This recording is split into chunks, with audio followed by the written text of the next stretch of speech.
Boa noite, meus irmãos. Saúdo a todos com a graça e a paz do nosso Senhor Jesus Cristo. Estamos aqui mais uma vez a prestar culto ao Senhor e ainda que dessa forma, distantes uns dos outros, mas eu creio que vocês estão aí nos seus lares e convido a todos que reverentemente nós possamos estar prestando um culto a Deus que de fato agrade o coração dele. Então revista de toda reverência, de todo temor, e juntos vamos louvar, vamos adorar, cultuar e apresentar diante dele com um coração cheio de expectativa daquilo que ele vem a falar nos nossos corações essa noite. Abaixa as cabeças aí, onde vocês se encontram, vamos orar ao Senhor nesse momento. Deus bendito e amado, eterno Pai que está nos céus, nós te louvamos imensamente pela oportunidade que o Senhor nos dá de poder prestar culto ao Senhor. O Senhor nos chamou, nos salvou para isso, ainda que dessa maneira, ó Deus, distantes uns dos outros, nós queremos juntos colocar nossos pensamentos, as nossas emoções, nossos corações voltados nessa hora para a adoração ao Teu nome. Que o Senhor receba o nosso culto, que ele chegue ao Senhor com um aroma suave e que de fato agrade o coração do Senhor, Pai. Nós pedimos assim, nos assista em nome de Jesus. Amém. Irmãos, gostaria que abrisse suas Bíblias, a primeira carta de João, no capítulo 1.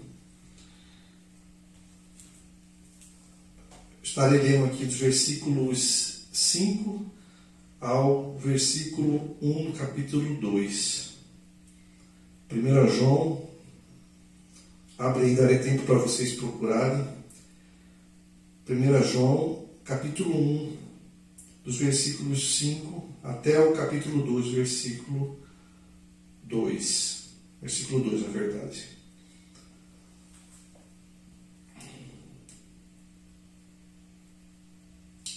Nos diz a palavra de Deus, espero que já tenha encontrado. Ora, a mensagem que da parte dele temos ouvido e vos anunciamos é esta: que Deus é luz e não há nele treva nenhuma. Se dissermos que mantemos comunhão com ele e andarmos nas trevas, mentimos e não praticamos a verdade. Se, porém, andarmos na luz como ele está na luz, mantemos comunhão uns com os outros, e o sangue de Jesus, seu Filho, nos purifica de todo pecado. Se dissermos que não temos pecado nenhum, a nós mesmos nos enganamos, e a verdade não está em nós. Se confessarmos nossos pecados, ele é fiel e justo para nos perdoar os pecados e nos purificar de toda injustiça. Se dissermos que não temos cometido pecado, fazemo-lo mentiroso, e a sua palavra não está em nós. Filhinhos meus, essas coisas vos escrevo para que não pequeis. Mas se todavia alguém pecar, temos advogado junto ao Pai, Jesus Cristo o justo. E ele é a propiciação pelos nossos pecados, e não somente pelos nossos próprios, mas ainda pelos do mundo inteiro.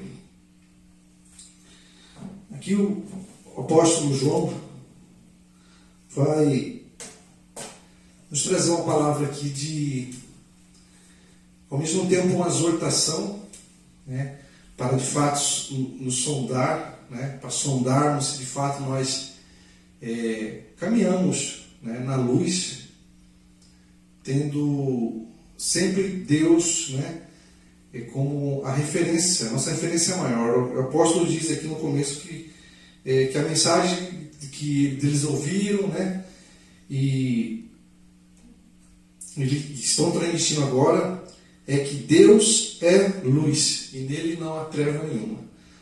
Portanto, se dissermos que temos andado com ele na luz, mas na verdade vivemos em trevas, qual que é a conclusão que ele traz aqui?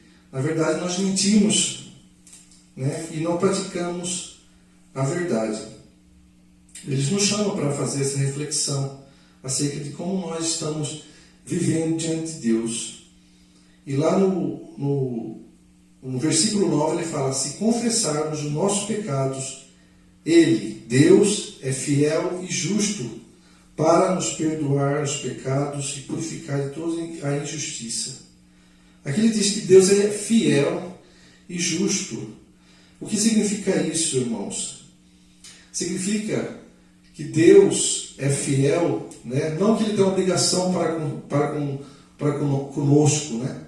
Se confessarmos, Ele tem a obrigação de perdoar, não, mas Ele é fiel à sua promessa em Cristo, né? E por isso Ele é justo. Então, Ele é fiel porque Cristo pagou pelos nossos pecados. Como nosso representante, Cristo pagou pelos nossos pecados. E, portanto, Ele é fiel a esse sacrifício de Cristo, né? E esse sacrifício de Cristo faz justiça. Pois uma vez que Cristo nos substituiu na cruz, né, nós podemos sim ser perdoados por Ele, através dele. Então, se confessarmos a Deus os nossos pecados, nesse sentido, Deus é fiel e justo, sim. Mas ele vai mais adiante, ele fala: filhinhos, eu não vos escrevo essas coisas para que não pequeis. Eu vos escrevo essas coisas para que não pequeis, né? Então, ele está dizendo aqui que essas coisas que o apóstolo escreveu aqui não é para que nós tenhamos, fiquemos uma consciência tranquila, né? Bom, já que se é só confessar, e já que Ele é fiel e justo, Ele vai nos perdoar, né? Então eu posso viver de qualquer jeito. Não, meus irmãos, não é dessa forma, né? É para que Ele escreve isso para que não pequemos, né? Mas a gente sabe, né? Se todavia nós pecarmos, aí vem uma palavra de esperança, né? Nós temos Jesus como nosso advogado, né? Nosso advogado justo, o justo advogado, junto ao Pai que intercede por nós. Porque Ele é quem é a nossa propiciação. É nele que nós somos perdoados. Portanto, irmãos, eu gostaria de que você, onde você estiver nesse momento, abaixe suas cabeças agora e coloque diante de Deus, né, os seus pecados. E se esses dias que temos passado, por muitas vezes temos tentado a não confiar em Deus, né, a entrarmos em murmurações, em reclamar da vida, da nossa sorte, enfim. Eu gostaria que nós, nesse momento, tivéssemos alguns instantes de confissão de pecado. Você confessa o seu pecado, né, as suas inquietações, a sua ansiedade diante de Deus. Vamos nos colocar diante dele nesse momento e pedir perdão aos nossos pecados, pelos nossos pecados, porque, segundo a palavra, Ele é fiel e justo para nos perdoar. Vamos, nesse momento, ter alguns instantes de oração, de confissão, de arrependimento sincero diante de Deus. Convido você a fazer isso aí em sua casa. Oremos.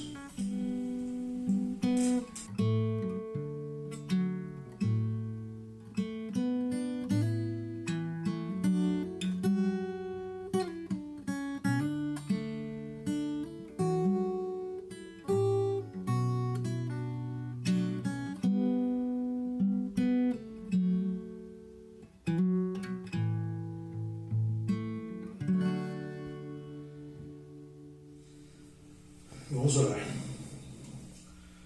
Ó Deus amado, Deus querido, nós nos colocamos diante do Senhor, nossa consciência de que de fato nós somos pecadores, ainda que lavados e regenerados pelo sangue de Cristo. Por vezes nós pecamos, Senhor Deus. Por vezes nós não confiamos no Senhor. Por vezes nós andamos ansiosos demais e preocupados demais.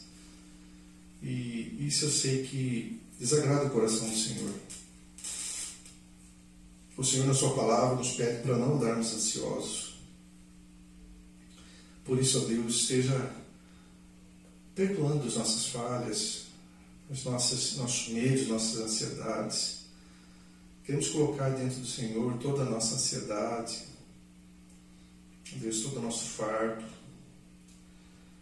E nossos pecados também, os nossos pensamentos maus, a nossa cobiça, a nossa inveja, a nossa soberba, Deus. Que em nome do Senhor Jesus, ó Deus, fiados no sacrifício cabal, verdadeiro, único do nosso Senhor Jesus Cristo, que nós colocamos diante do Senhor para pedir o perdão. Ó Deus, em nome de Jesus nós pedimos que o Senhor venha nos lavar, nos purificar, nos ajudar a lutar contra o pecado, contra a nossa carne, contra toda a concupiscência, ó Deus, que há em nós, que nos distancia de Ti. Por favor, ó Deus, esteja nos perdoando nesse momento, para que assim nosso culto lhe seja agradável, lhe seja aceito, Pai. Em nome de Cristo Jesus, o nosso Redentor, que oramos. Amém.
Irmãos, convido a todos aí que abram suas Bíblias, o Salmo 62. Estaremos lendo todo o Salmo, um Salmo cujo tema nos traz uma exortação à confiança, né? Mais do que nunca, nesse momento, nós precisamos colocar em Deus a nossa confiança, descansar nele nesse momento. A palavra de Deus nos diz assim, somente em Deus a minha alma espera silenciosa, dele vem a minha salvação. Só ele é minha rocha e minha salvação, e o meu alto refúgio, não serei muito abalado. Até quando acometereis vós a um homem, todos vós para o derribardes, como se fosse uma parede pendida, ou um muro prestes a cair? Só pensam em derribá-lo da sua dignidade. Na mentira se comprazem, de boca bendizem, porém no interior maldizem. Somente em Deus a minha alma espera silenciosa, porque dele vem a minha esperança. Só ele é minha rocha, minha salvação e o meu alto refúgio, não serei jamais abalado. De Deus dependem a minha salvação e a minha glória. Estão em Deus a minha forte rocha e o meu refúgio. Confiai nele, ó povo, em todo o tempo. Derramai perante ele o vosso coração. Deus é o nosso refúgio. Somente vaidade são os homens plebeus, falsidade os de fina estirpe, pesados em balança, eles juntos são mais leves que a vaidade.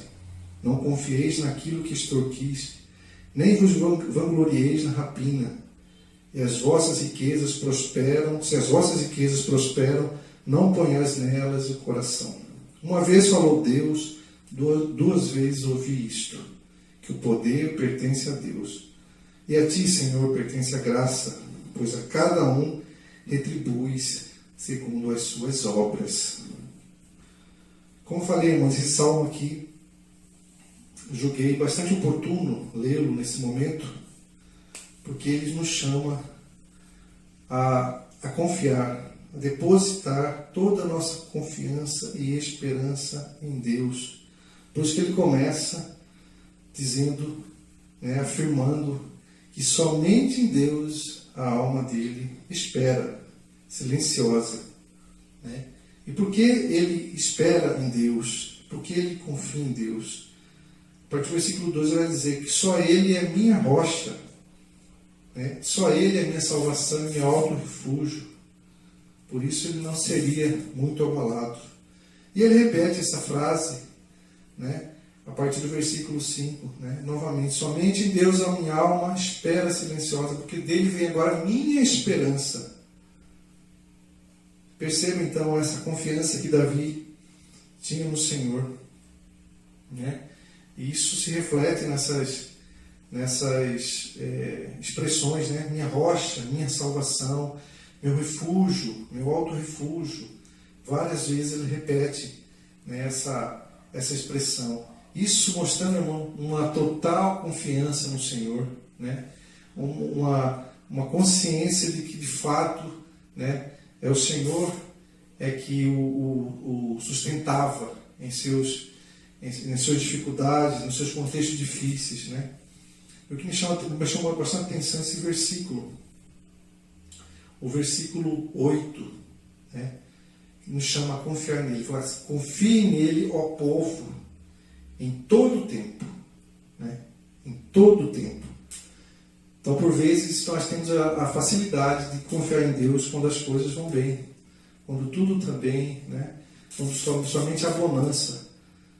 Mas o texto de Davi aqui nos chama a confiar em Deus, a depositar nossa confiança totalmente nele em todo o tempo. Costumamos dizer que Deus é bom em todo o tempo Deus é bom.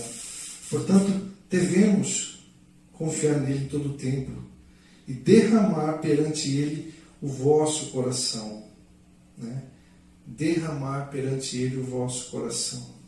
Porque Deus é o nosso refúgio. Deus é o nosso refúgio. Então, nós temos um Deus, irmãos, em que podemos nos refugiar.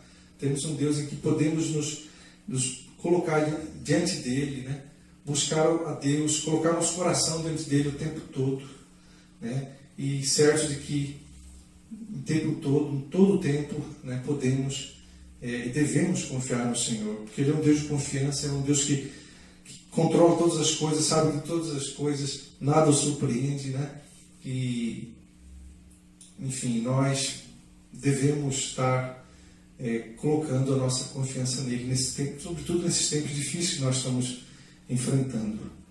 Por isso, eu gostaria de orar nesse momento, levando a Deus uma oração de adoração, pela certeza que ele nos coloca nos nossos corações, de que de fato ele é a nossa única rocha, a única esperança, nosso refúgio em momentos difíceis. Senhor, nosso eterno e bondoso Pai que está nos céus, nós te bendizemos, nós louvamos, te exaltamos, porque Tu és nosso Deus, o Deus que tem todo o poder, o Deus que tem todo o controle em suas mãos, o Deus cujos planos não podem ser frustrados. Pai amado, nós queremos te adorar nesse momento, dizer que em Ti nós podemos ter, ó Deus, refúgio, segurança, refrigério, porque podemos confiar no Senhor. Tu és o Deus de confiança. Tu és o Deus de promessa, que cumpre com Tua palavra. Ó Deus amado, nós Te bendizemos, nós Te adoramos, porque o Senhor é o Deus soberano, porque o Senhor é onipotente, é onisciente, onipresente, porque o Senhor zomba das nações, porque o Senhor é um Deus que faz proezas.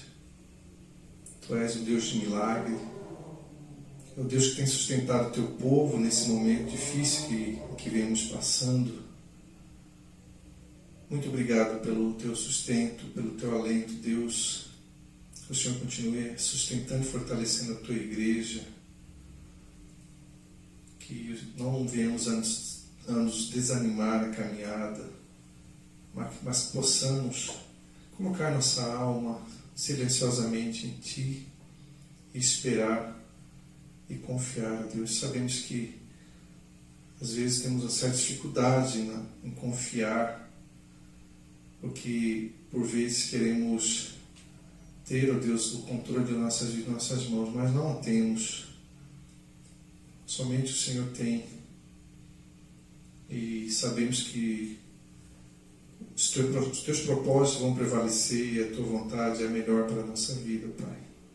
Por isso nos ajude a confiar na Tua soberania, no Teu amor, na Tua bondade. Que, ó Deus, tudo coopera para o nosso bem. Ajuda-nos a descansar, Pai, nesse fato e saber disso. E que o Senhor nos abençoe. Assim nós pedimos em nome de Jesus. Amém. Boa noite, meus amados irmãos. Vamos continuar louvando, adorando ao nosso Deus, esse Deus maravilhoso, Deus que é o nosso refúgio, um refúgio bem presente na hora da angústia, na hora da tribulação. Vamos cantar o hino 137, Rochedo forte é o Senhor. Ele é o nosso refúgio, constante e firme amparador.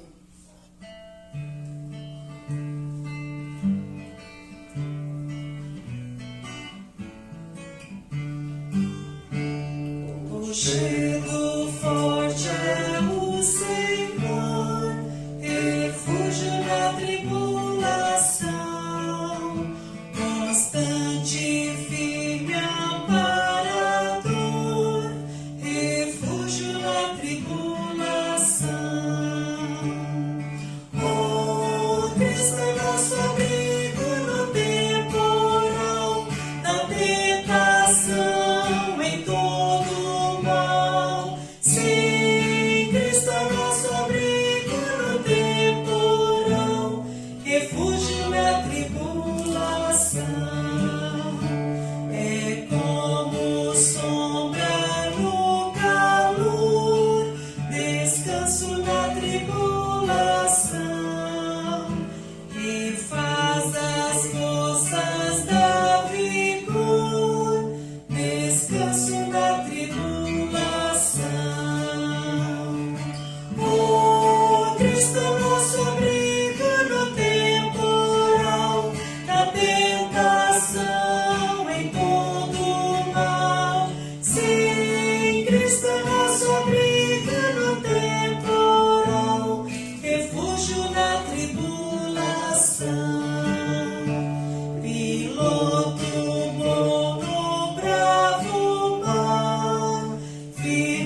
auxílio na tribulação.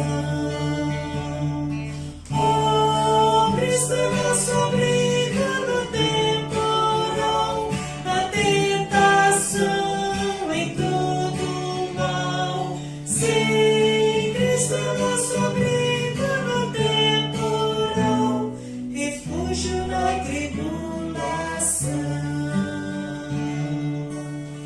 Amém.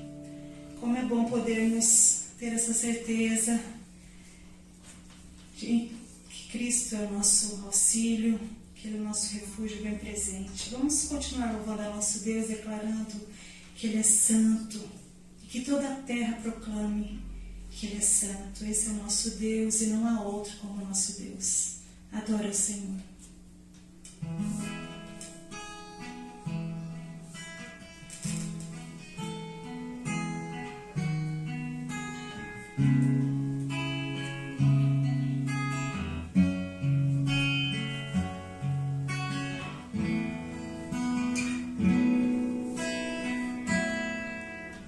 Santo, que toda a terra proclame, Ele é santo.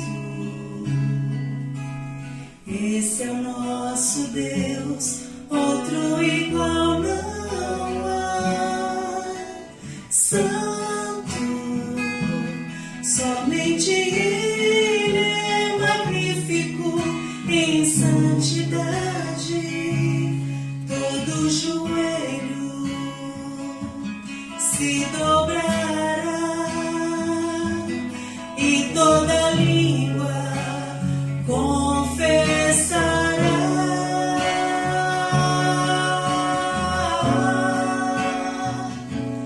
Ele é santo,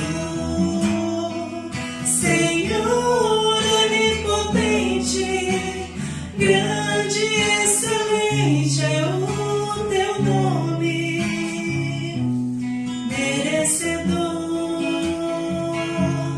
de toda glória. Santo é o Senhor Jeová. Declare que Ele é santo. Santo, somente Ele é magnífico em santidade. Todo joelho se dobrará e toda língua confessará.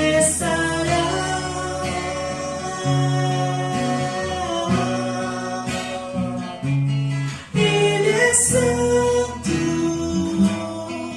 Senhor onipotente, grande e excelente é o teu nome, merecedor de toda glória. Santo é o Senhor Jeová.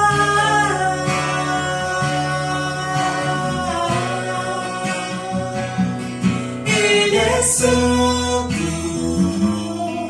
Senhor onipotente, grande e excelente é o teu nome, merecedor de toda glória. Santo é o Senhor Jeová. Santo é o Senhor Jeová.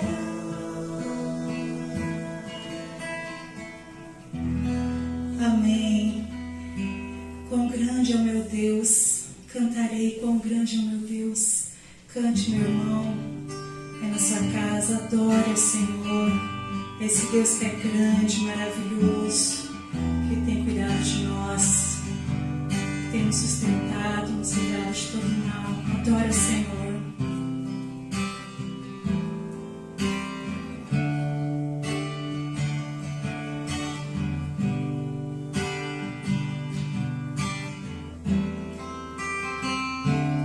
Com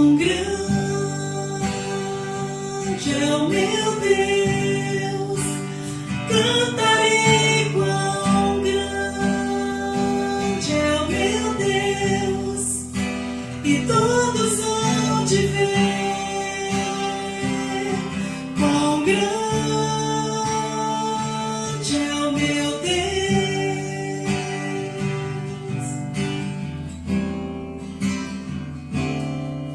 com esplendor de um rei, em majestade e luz, faz a terra se alegrar, faz a terra se alegrar. Ele é a própria luz,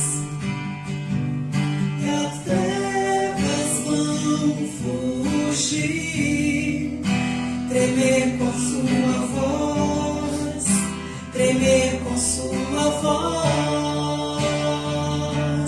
Quão grande é o meu Deus, cantarei quão grande é o meu Deus, e todos hão de ver quão grande é o meu Deus.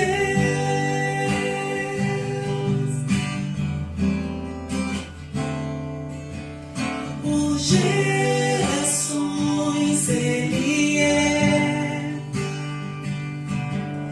o tempo está em tuas mãos, o começo e o fim, o começo e o fim. Ele é o único Deus, Filho, Espírito e Pai, Cordeiro e Leão, Cordeiro e Leão. Quão grande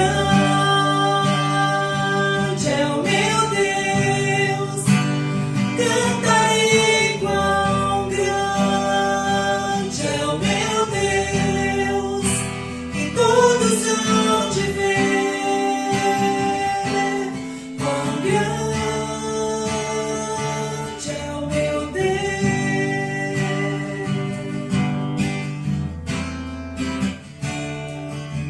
Sobre todo nome é o seu,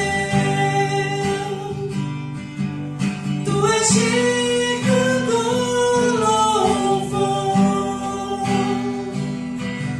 Eu cantarei quão grande é o meu Deus,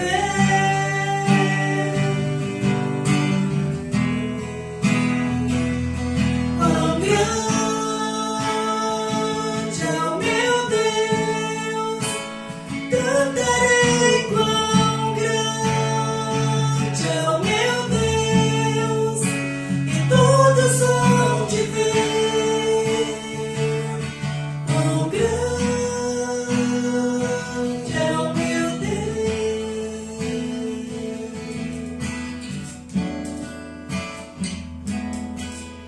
Amado Deus, de fato, Tu és grande, Tu és tremendo, maravilhoso, soberano sobre todas as coisas, o único merecedor de toda a honra, toda a adoração, todo o louvor. Receba, Senhor, o nosso louvor, a nossa adoração nessa hora. No nome de Jesus, Pai, muito obrigada por esse privilégio que temos de nos achegarmos ao Senhor. Muito obrigada. Através do sacrifício de Cristo naquela cruz, nós temos livre acesso a Ti. Obrigada, Pai. Continua conosco. Fala os nossos corações nessa hora. Aquiete nossos corações para ouvir aquilo que o Senhor tem a dizer a cada um de nós nessa noite. No nome de Jesus. Amém. Boa noite, irmão. Vamos dar início à exposição da palavra do nosso Deus. Fiquei 2 semanas ausente, mas o pastor Anderson trouxe a mensagem do Senhor de forma muito abençoadora para todos nós. Agradeço a ele por me ajudar nesses dias aí que eu precisei, mas ele vai me ajudar outras vezes também, para caminharmos juntos nessa direção. Nós começamos a pregar em Filipenses, fazer uma exposição da carta aos Filipenses, e essa é a terceira mensagem nessa carta. Nós já fizemos a exposição do versículo 1 e 2, quando Paulo faz a introdução àquela igreja, e ele então começa a manifestar o seu desejo de ações de graça, de amor, de devoção pela igreja, do versículo 3 até o versículo 11. Paulo diz à igreja por duas vezes que ele estava orando por aquela igreja. Do versículo 3 até o versículo 8, ele fala da sua oração de gratidão a Deus e o amor que ele tinha por aquela igreja. E a partir do versículo 10 até o 11, que do versículo 9 até o versículo 11, que vamos expor hoje, Paulo fala da sua oração novamente, mas agora uma oração de petição. Tá? Então, abra sua Bíblia aí em Filipenses, capítulo 1. A exposição vai ser do versículo 9 até o versículo 11. E diz assim a palavra do nosso Deus: E também faço esta oração, que o vosso amor aumente mais e mais em pleno conhecimento e toda percepção, para provardes as coisas excelentes e serdes sinceros e inculpáveis para o dia de Cristo, cheio do fruto de justiça, o qual é mediante Jesus Cristo, para a glória e louvor de Deus. Vamos orar? Amado Deus, obrigado por essa oportunidade que o Senhor nos dá, de podermos nos reunir como igreja e podermos ouvir a voz do Senhor através da palavra. Já podemos te servir cantando, louvando o Senhor com cânticos, e teremos agora a graça de ouvir o Senhor. Nós cremos que o Senhor fala através das Escrituras e pedimos que o Senhor nos ajude a estar atentos à voz do Senhor. Que o Teu Santo Espírito cative a nossa mente, o nosso coração, e que sejamos quebrantados, tocados pelo Senhor, à medida que formos ouvindo a Tua voz. Fala conosco, ó Deus, abençoe cada pessoa agora, onde ela estiver, ouvindo essa mensagem nesse momento. Nós te pedimos no nome de Jesus. Amém. Se pudermos resumir com uma palavra o que passa no coração de um pastor, no que tange a sua igreja, eu creio que essa palavra, sem dúvida nenhuma, é a palavra preocupação. Preocupação. Todo pastor sincero, ele se preocupa com a sua igreja, se preocupa com o bem espiritual do seu povo. Essa preocupação se dá porque ele tem responsabilidade diante do seu rebanho e terá que prestar contas a Deus um dia por isso. Ele se preocupa porque ele não tem condições de aconselhar todo mundo, de visitar todas as pessoas, de estar juntos com todas as pessoas em todos os momentos que as pessoas precisam. Ele se preocupa com as pessoas que estão passando por dificuldades, com momentos difíceis. Algumas perderam entes queridos, algumas estão doentes. Ele se preocupa com aqueles que estão faltosos na igreja, que estão desanimados espiritualmente. Ele se preocupa com aqueles que estão vivendo uma vida distanciada do Senhor, aqueles que se envolvem com fofoca, com aqueles que quase não vão à igreja. Então, preocupação e mais preocupação é algo que faz parte da vida de um pastor. Isso, em certo sentido, é normal. Quem ama e é responsável se preocupa. Ele sente o peso do seu chamado. O perigo, obviamente, é quando a preocupação toma conta do seu coração. É quando a preocupação se torna um peso insuportável de carregar. Mas quando isso acontece, essa preocupação esconde por trás dessa preocupação, esconde por trás dela um ídolo. o ídolo da autossuficiência, o ídolo de achar que eu posso resolver o problema de todo mundo, o ídolo de achar que eu consigo ajudar todas as pessoas, ou que as pessoas dependam de mim. Isso é pecaminoso. Mas não é sobre isso que eu estou falando. Eu falo de uma preocupação que é normal, de quem ama, de quem sente o peso do seu chamado e da sua responsabilidade. O apóstolo Paulo, relatando à igreja de Corinto sobre as suas lutas por causa do evangelho, ele declara o seguinte: além das coisas exteriores, há o que pesa sobre mim diariamente, a preocupação com todas as igrejas. O apóstolo Paulo era um pastor preocupado com as igrejas.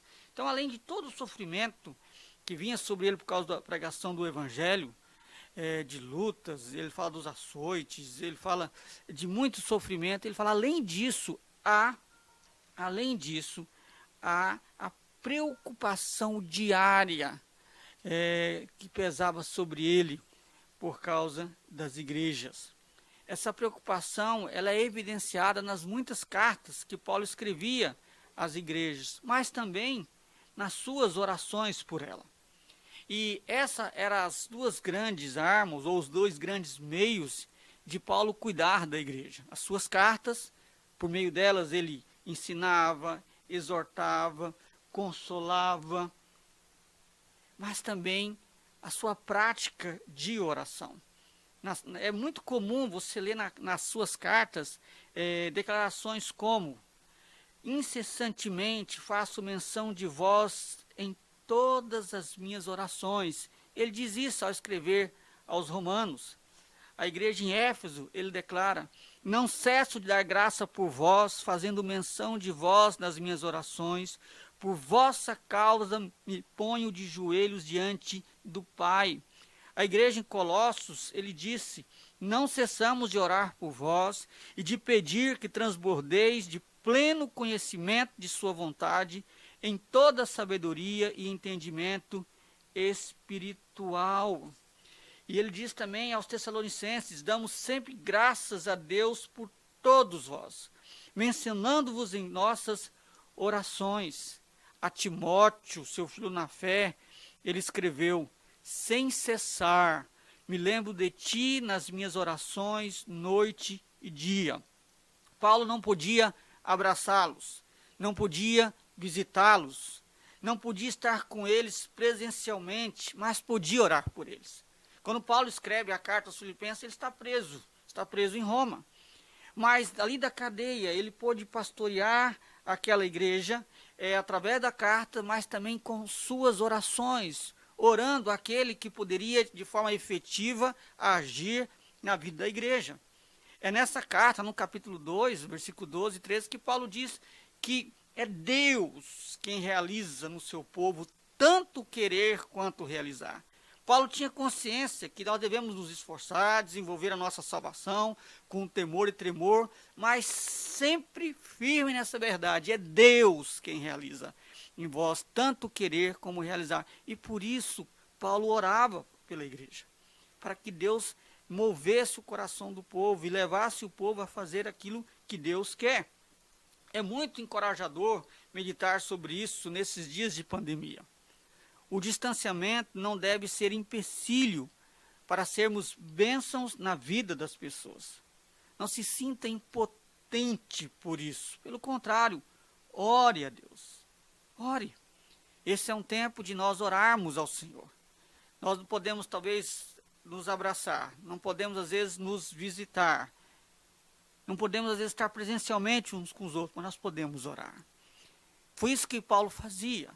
Ele não podia estar em todos os lugares. Muitas das suas cartas foram escritas da prisão.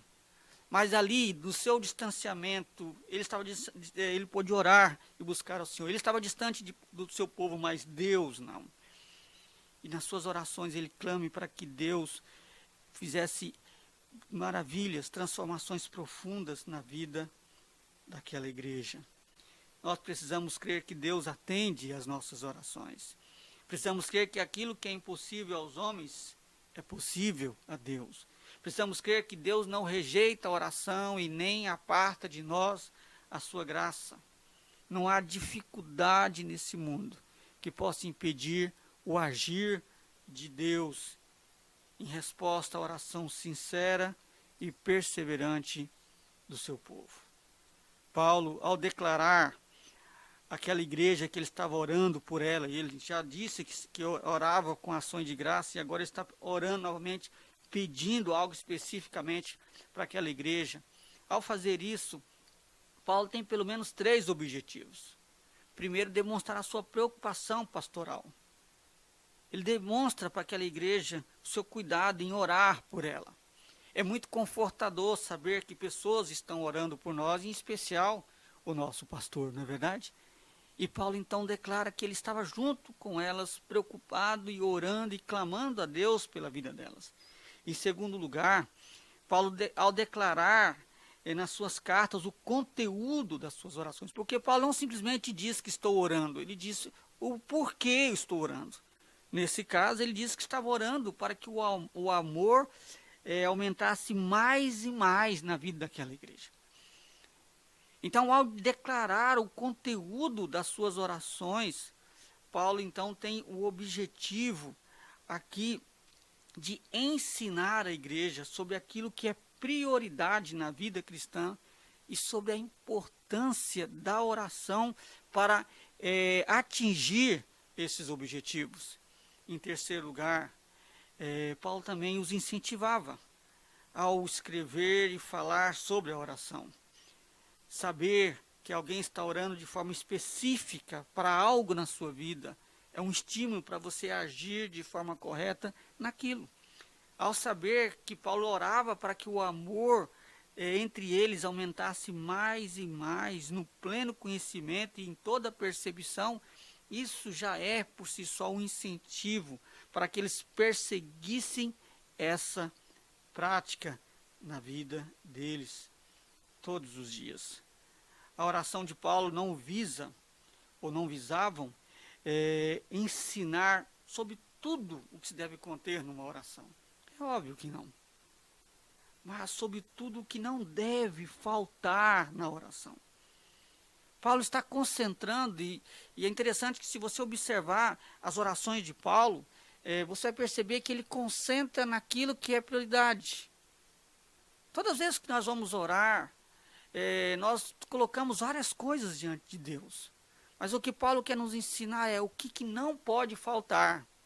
Você pode orar sobre muitas coisas, mas há algumas coisas que não pode faltar nas suas orações.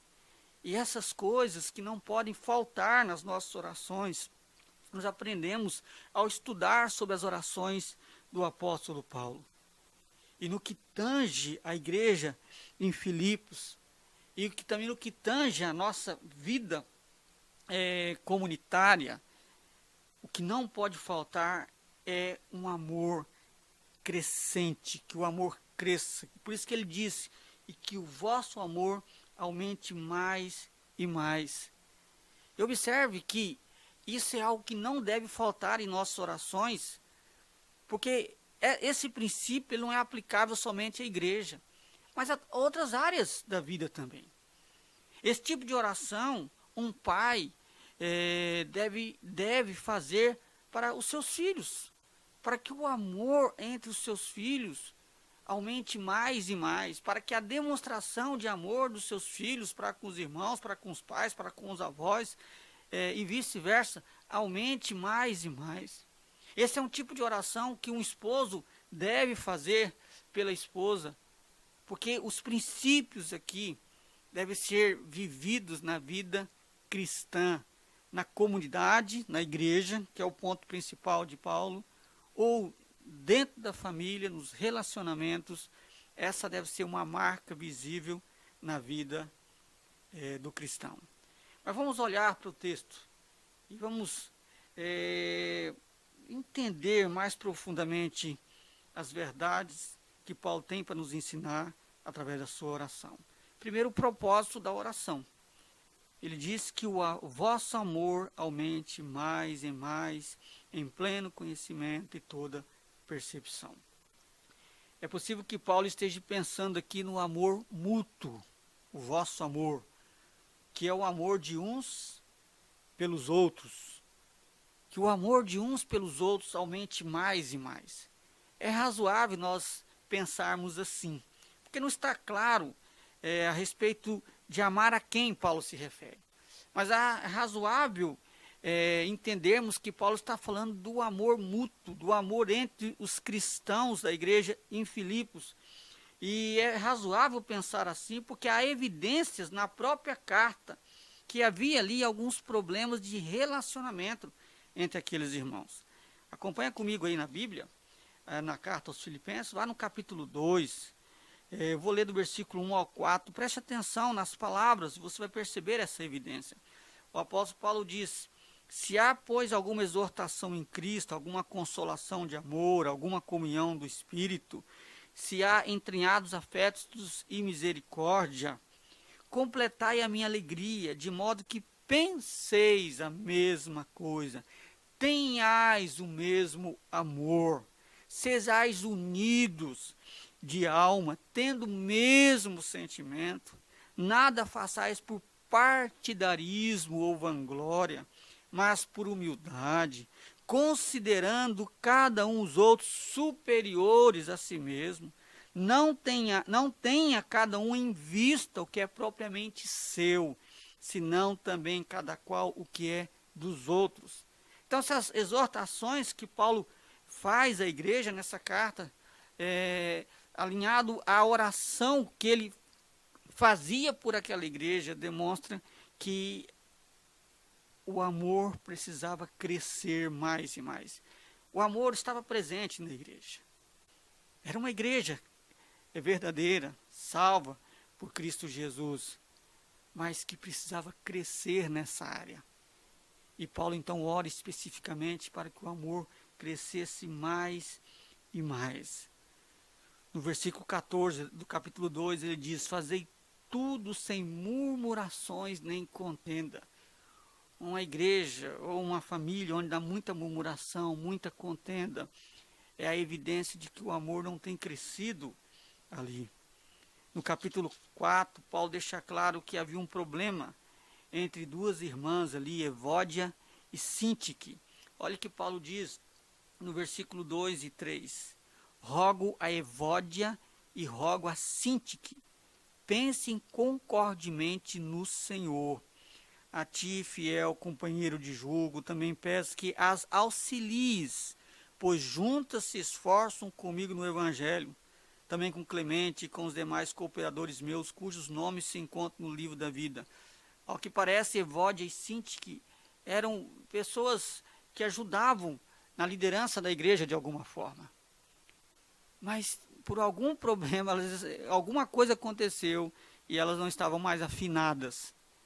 E Paulo então roga para que elas pensem concordemente, ou seja, tenham o mesmo pensamento e façam isso no Senhor. E ele pede para que os pastores ali as auxiliem nisso. Mas observe, havia algum problema ali de relacionamento, de egoísmo, de falta de humildade, e que estava impedindo o amor crescer mais e mais. As pessoas estavam distantes umas das outras. Elas precisavam crescer nisso, se aproximar nisso. Agora, o amor mútuo, ele vai crescer à medida que o nosso amor para com Deus cresça. Essas coisas andam sempre juntas, nunca dá para separar. É por isso que os 10 mandamentos se resumem em 2. Primeiro, o maior, amar a Deus acima de todas as coisas. E o segundo, semelhante a esse, amar o próximo como a si mesmo. Mas você não é capaz de amar o próximo se você não amar a Deus. Mas a evidência de que você ama a Deus é amor ao próximo. Ninguém pode dizer que ama a Deus, que não vê, se não ama o seu irmão que vê. Essas coisas andam juntas. Mas o amor ao próximo é sempre a evidência do seu amor para com Deus. É tanto uma evidência positiva quanto negativa. Positiva porque você ama a Deus, ou negativa porque você não está amando a Deus. E a evidência, você só demonstra e só é capaz de evidenciar o seu amor para com Deus no seu amor para com o próximo. Se o seu amor para com o próximo não aumentar, mais e mais, isso quer dizer que o seu amor para com Deus também não está aumentando. Se você é frio para com o próximo, é porque você é frio para com Deus. Se você não consegue amar o próximo, é porque você não consegue amar a Deus. Essas coisas não podem ser separadas. Então, Paulo não está trabalhando como se fosse algo excludente, mas é o reflexo para que o amor aumente mais e mais. Eles devem amar mais e mais a Deus. Mas eles só demonstram que amam a Deus amando mais e mais as pessoas. É importante observarmos também que Paulo ora para que o amor deles aumente mais e mais em pleno conhecimento e toda a percepção. Então observe que amar não é só um sentimento, como disse um autor, não é um movimento cego da alma. Amar exige ter conhecimento da realidade e ser capaz de discernir e fazer opções lúcidas. Ou seja, quando Paulo fala de um amor crescente, ele diz que esse amor crescente envolve pleno conhecimento e toda percepção. Ele está pensando em algo muito prático. Amar, do ponto de vista bíblico, é você conhecer aquele a quem você ama e ser capaz de entender, de perceber a realidade existencial daquela pessoa a quem você procurou ou procura amar. Ou seja, isso envolve discernimento, envolve conhecimento, envolve atitude. À medida que meu amor crescer mais e mais em pleno conhecimento e toda percepção, eu vou ser capaz de amar de forma pontual as pessoas. Porque você nunca vai amar todas as pessoas da mesma forma. Por isso a importância de conhecer realmente aqueles a quem você deve amar. Você nunca será capaz de fazer julgamentos iguais a todos. Por isso a importância de conhecer e discernir as reais necessidades de cada pessoa. E a Bíblia deixa isso bastante claro. Para algumas pessoas, nós vamos demonstrar amor tendo paciência para com aquela pessoa. Romanos 15, 1 diz: ora, nós que somos mais fortes, devemos suportar as debilidades dos fracos e não agradar-nos a nós mesmos. Muitas vezes nós somos sem paciência com a fraqueza das pessoas, ou com aquilo que nós achamos que é fraqueza das pessoas. Todavia, nós demonstramos amor para algumas pessoas tendo paciência. Mas para isso eu preciso lutar contra o meu coração egoísta. Por isso que o texto diz: devemos suportar a debilidade dos mais fracos e não agradar a nós mesmos, porque sempre a luta é contra o nosso próprio coração. Agora, quando o amor crescer mais e mais em pleno conhecimento e em toda percepção, eu vou ser capaz de discernir como eu devo demonstrar ou posso demonstrar amor àquela pessoa naquele momento. Talvez naquele momento eu preciso ter paciência para ajudar aquela pessoa. Em outros momentos, nós vamos ter que confrontar as pessoas. E novamente a Bíblia nos orienta.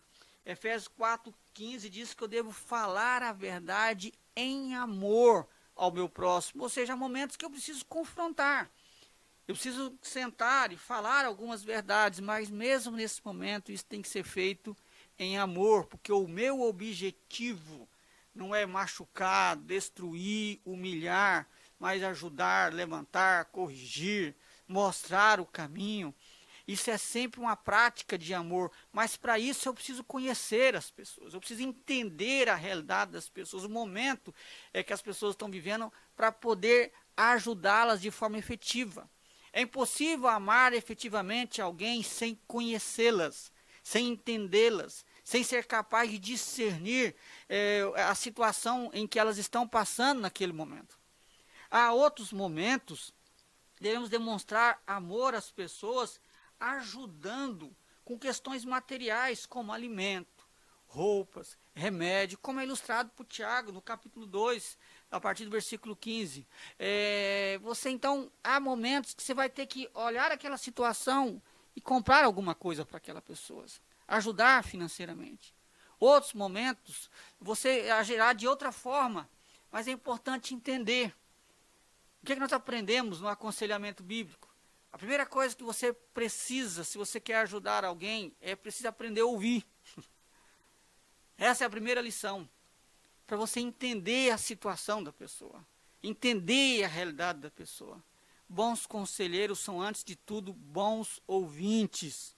A gente precisa entender a situação e assim poder nutrir compaixão sincera, verdadeira pelas pessoas. Quando a Bíblia diz para amar o próximo como a si mesmo, me colocar no lugar do outro.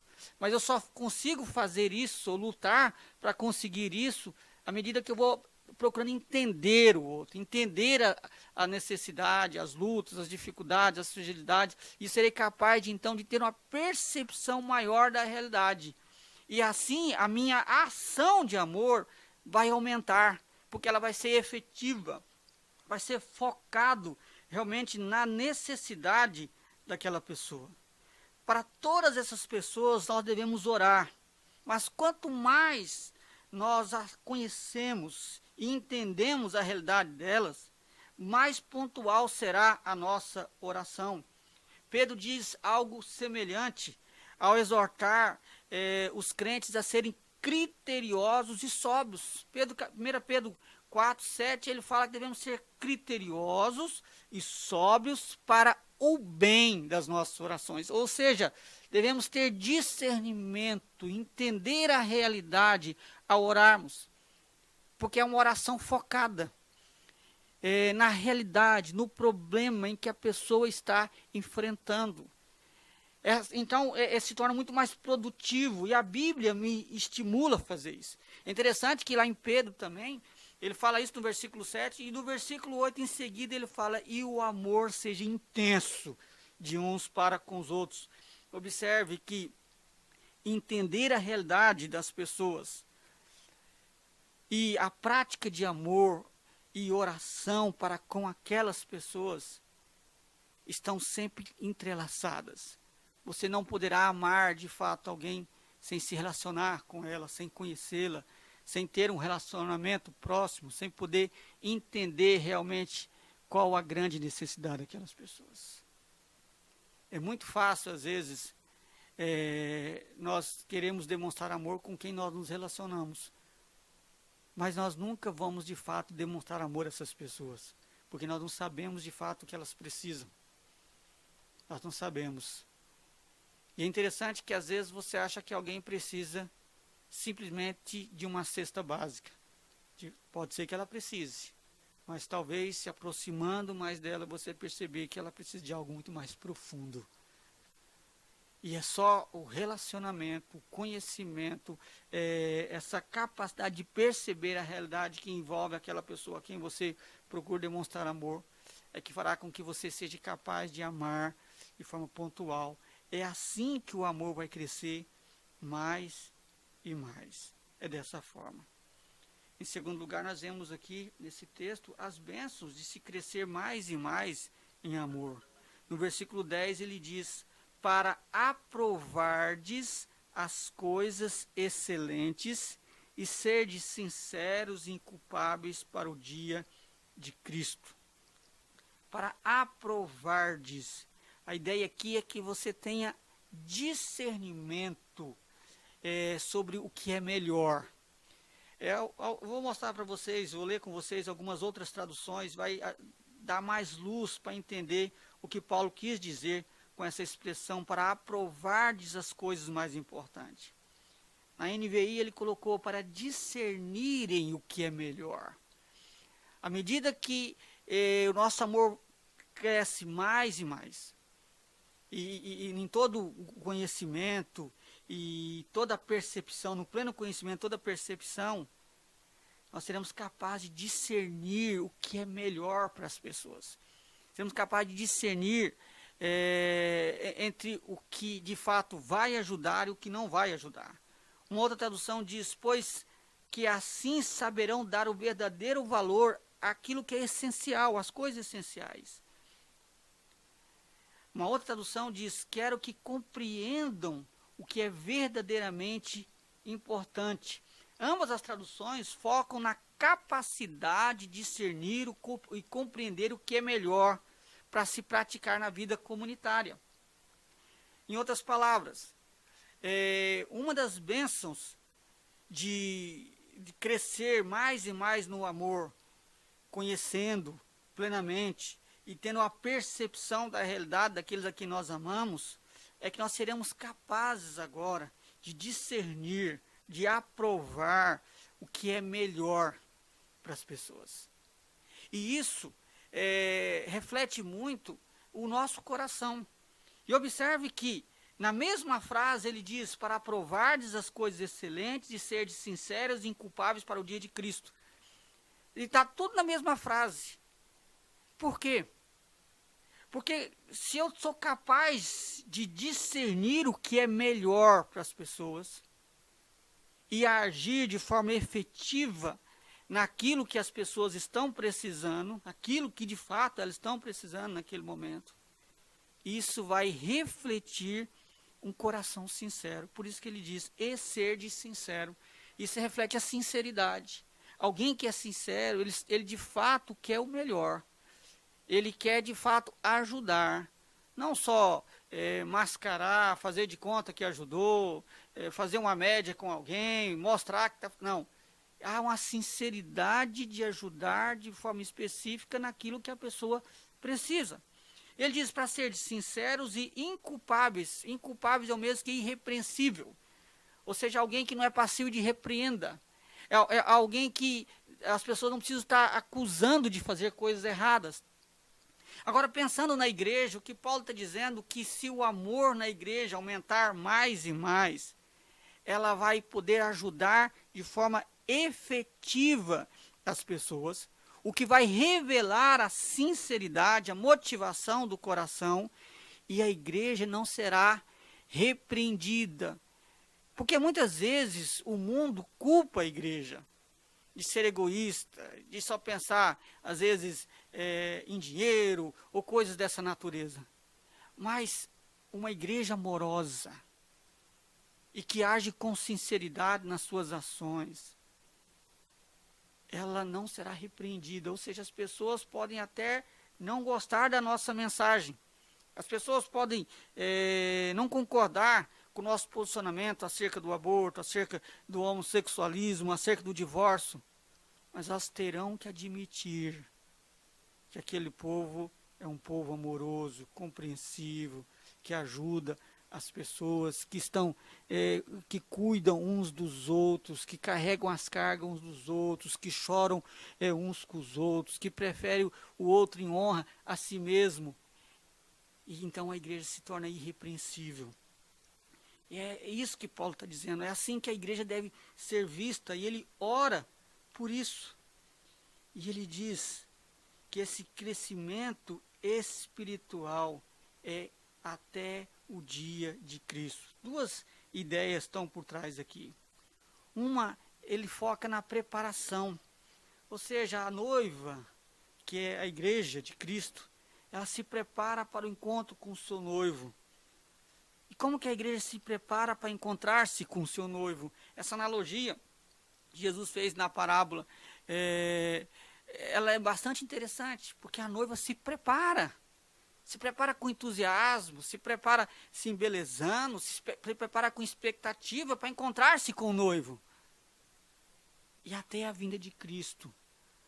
A igreja, que é a noiva do Senhor Jesus, deve se preparar, procurando amar mais e mais, procurando entender de fato qual é a real necessidade das pessoas, procurando fazer isso com sinceridade, agindo de uma forma que não seja, que não dê mau testemunho para o mundo. É assim que ela se prepara para a vinda de Cristo. Por isso que para a vinda de Cristo, ou até a vinda de Cristo, até o dia que o Senhor Jesus Cristo voltar.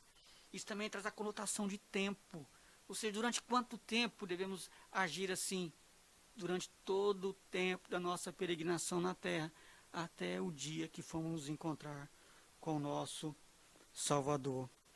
E isso vai evidenciar uma vida que é cheia do fruto de justiça.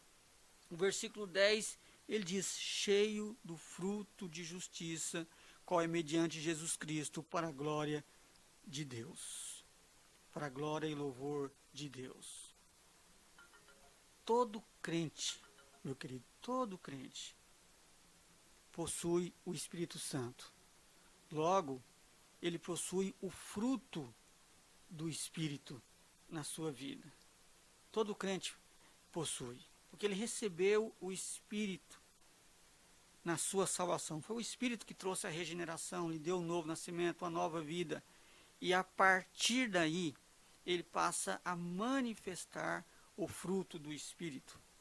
Alguns, a manifestação é mais visível, outros menos. Depende de como está o crescimento espiritual daquela pessoa. Mas todo mundo tem o fruto. Agora, o ponto dele é cheios do fruto. Cheios, abundante do fruto de justiça. O fruto de justiça é o mesmo, o fruto do Espírito Santo. É um viver que reflete a presença do fruto do Espírito na vida da pessoa. Esse fruto do Espírito é composto de 9 gomos, como diz Gálatas 5, 22 e 23. E o primeiro deles lá é o amor. O amor. À medida que o amor for crescendo mais e mais, em pleno conhecimento e toda percepção, seremos capazes de discernir melhor a situação das pessoas que estão ao nosso redor. E com sinceridade, vivendo de uma forma irrepreensível até a vinda de Cristo.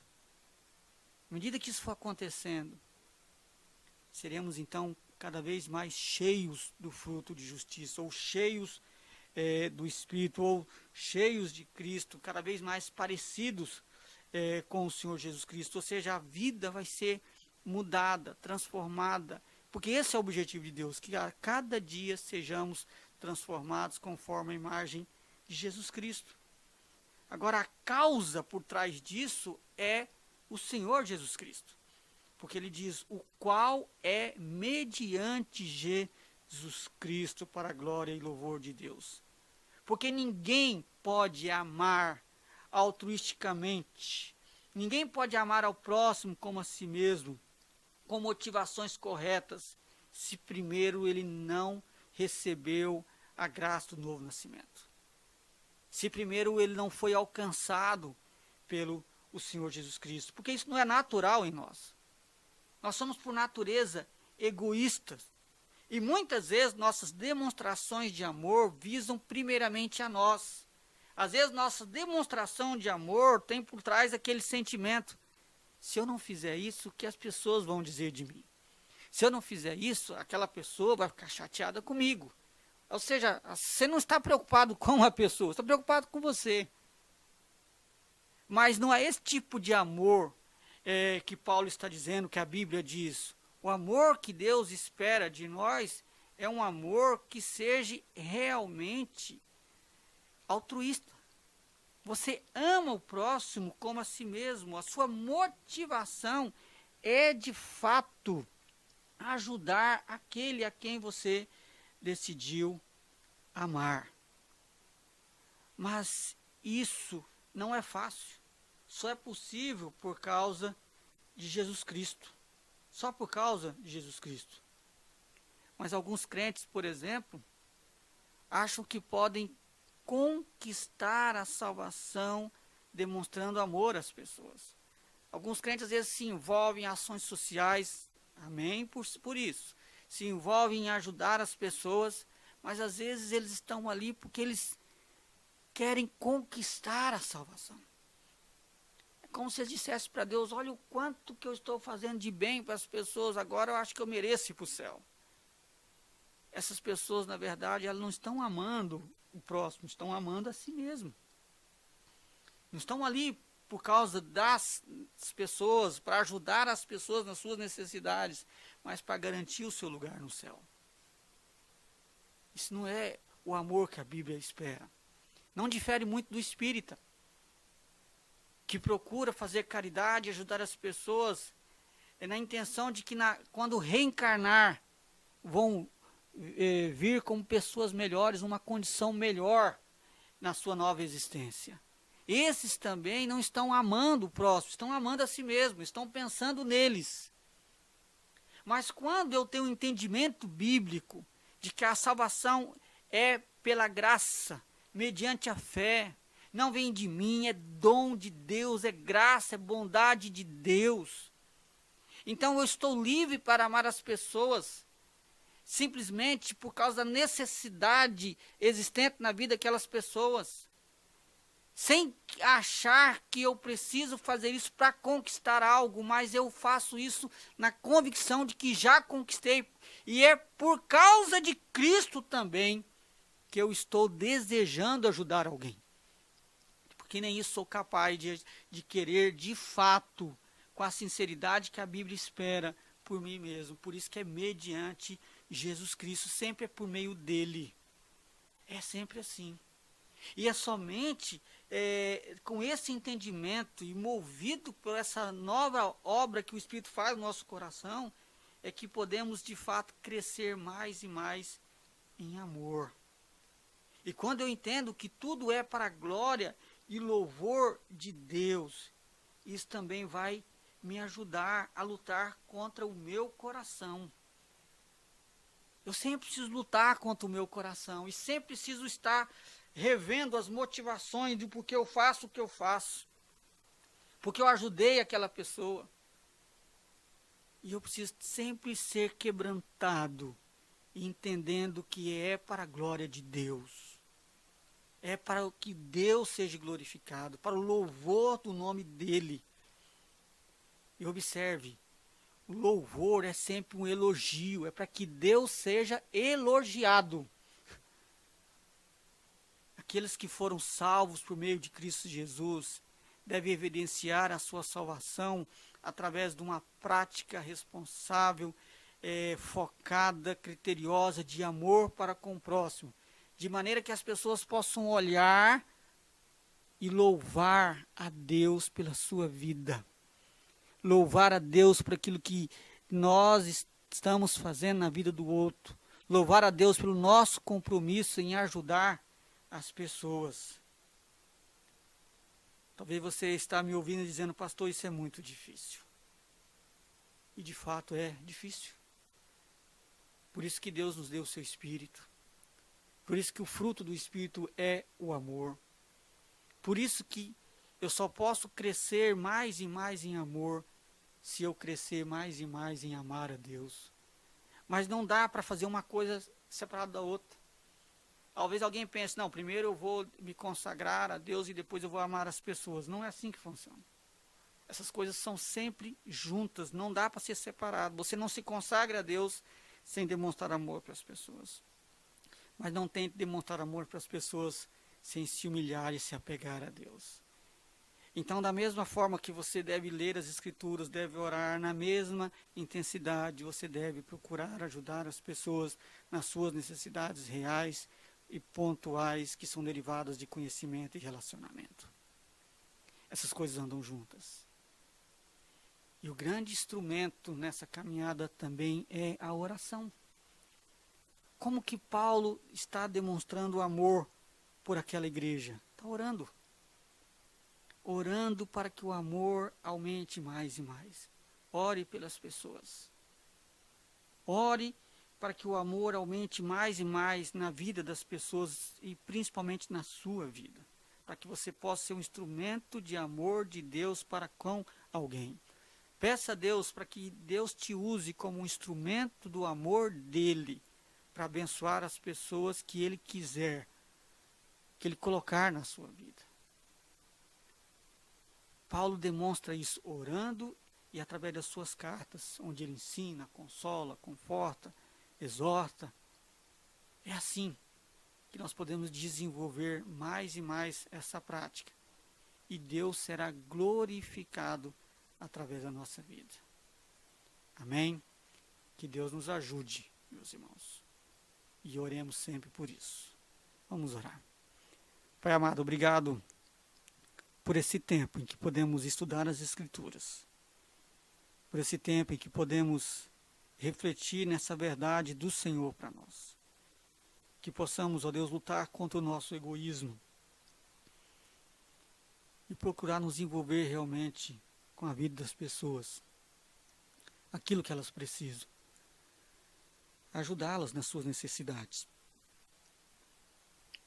nas suas fraquezas, nas suas lutas, sustentá-las em oração e com apoio que for necessário, às vezes tendo paciência com elas, confrontando em amor, orando por elas, ajudando financeiramente, visitando, ouvindo, nos envolvendo mesmo.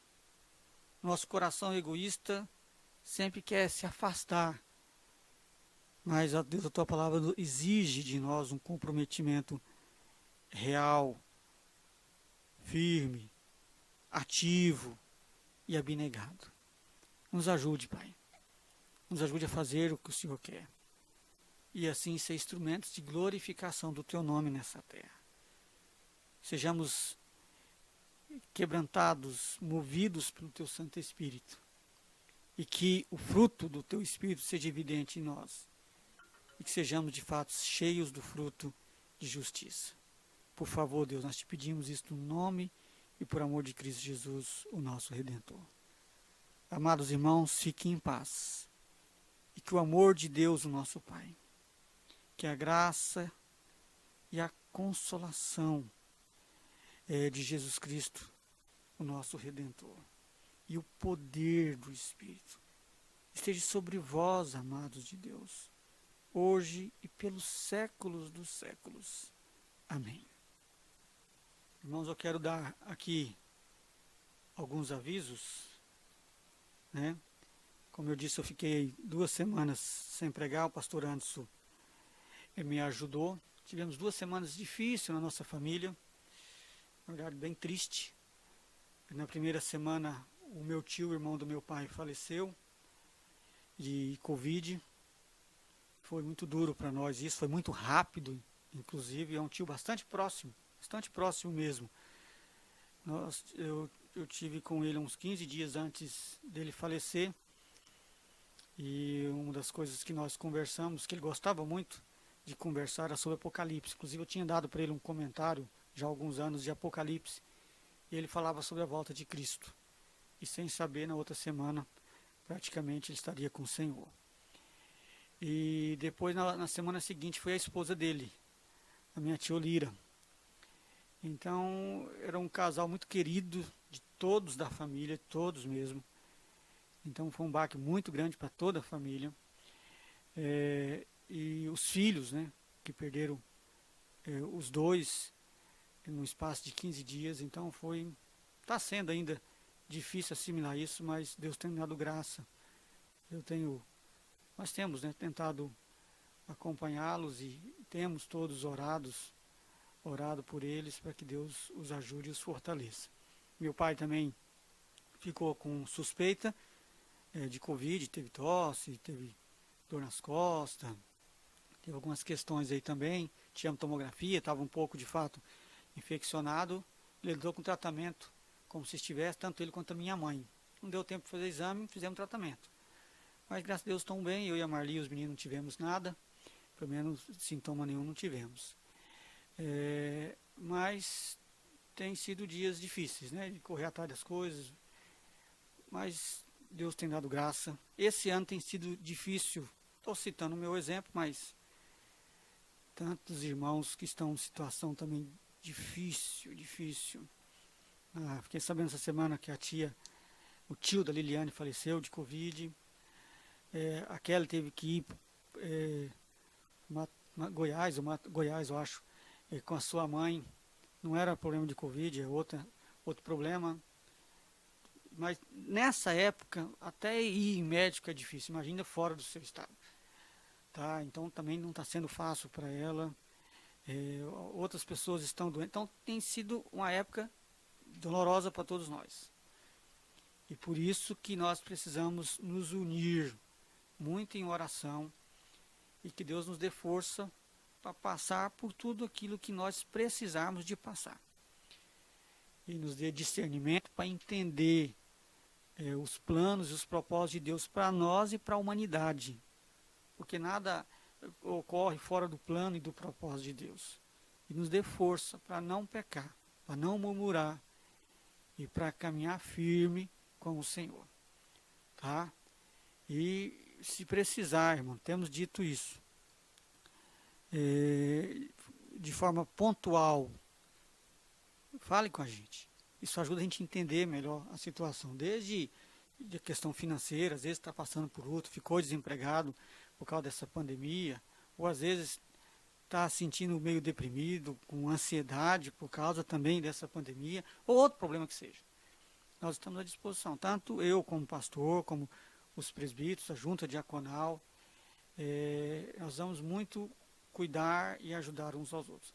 Eu percebo que os irmãos têm feito isso, eu vejo isso nos grupos, né, a solidariedade, a disposição de ajudar, isso é bacana, isso mostra a bondade e a graça de Deus no nosso meio. Então que Deus continue nos abençoando, Deus abençoe cada um dos irmãos, proteja o nosso povo, essa tem sido a minha oração, e nos dê a graça que nós precisamos para enfrentar tudo que Deus quiser que enfrentemos nesses dias. E conseguir viver para a glória dele. Deus abençoe. Tenha uma semana abençoada em nome de Jesus.